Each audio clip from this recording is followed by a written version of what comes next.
Currently, city staff has been preparing a pandemic response plan to deal with this threat. And we have been working very hard to make sure that we're getting as much information out as we can.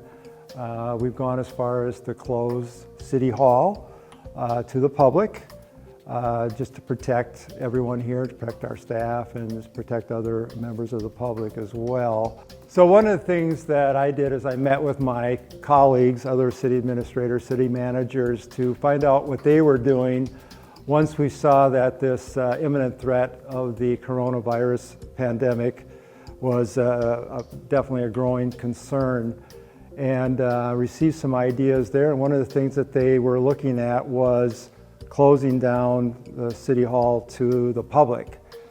And then also a couple of cities had issued, the mayor had issued a state of emergency in response to this, which then would grant city employees or the city administrator authority to sort of deal with some of the things that were coming down the road potentially with this pandemic.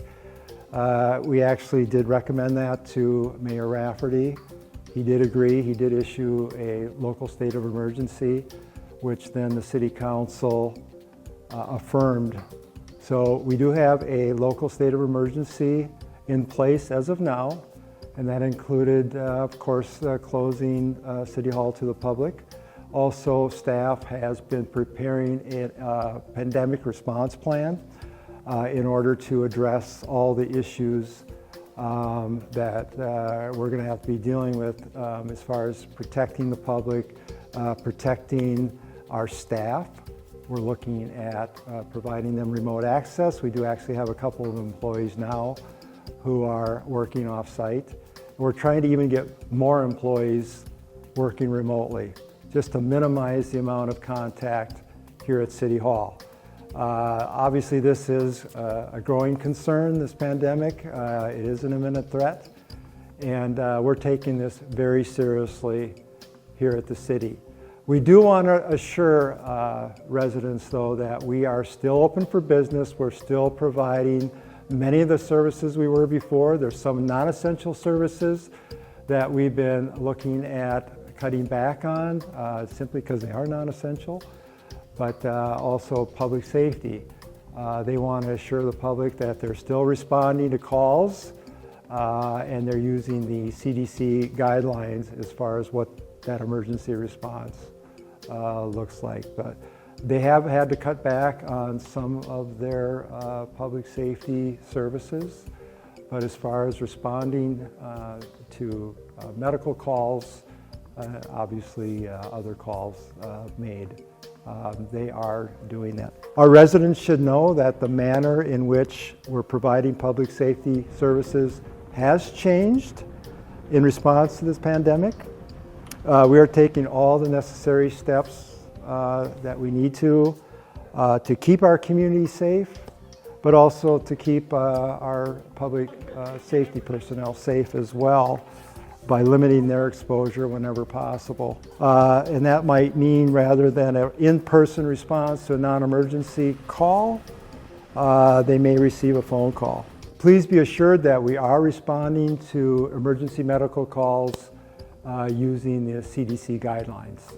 I would ask that citizens go to the city's website for updated information. We're trying very hard to make sure that we can get the appropriate information out to the public on a timely basis. We are limited in some respects with our staff being able to get that information out regularly right now, but please do check the website. That is where you're most likely to find the most updated information. Our parks are still open. As of now, our recreational programs have been canceled at least until the middle of April, and we'll be reevaluating that as we get farther along in this response that we are doing for this, obviously, this pandemic. So it's good that all the retail businesses are still open. We can still get our food and supplies that we need. Some things are in short supply.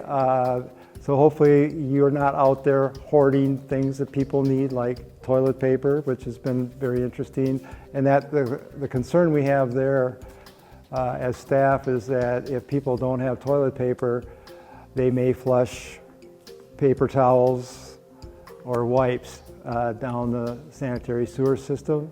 That would be very hard on our sewer equipment if that happens. So please don't do that. Hopefully there is enough toilet paper to go around, and so keep that in mind. I think America, we're here in the city of Lino Lakes and in the state, and I believe in the country, we're going to get through this. We're going to pull together, work together, and I'm very confident that we'll get through this, and everyone will get back to their normal way of life. But in the meantime, certainly reach out and help those in need if you can. I think we have to be aware of our neighbors' situation, and if we can help them out, please help them out, and we'll get through this and be better for it. I'm very hopeful that we can get back to providing all of our city services as we go along here. So let's hope that happens soon.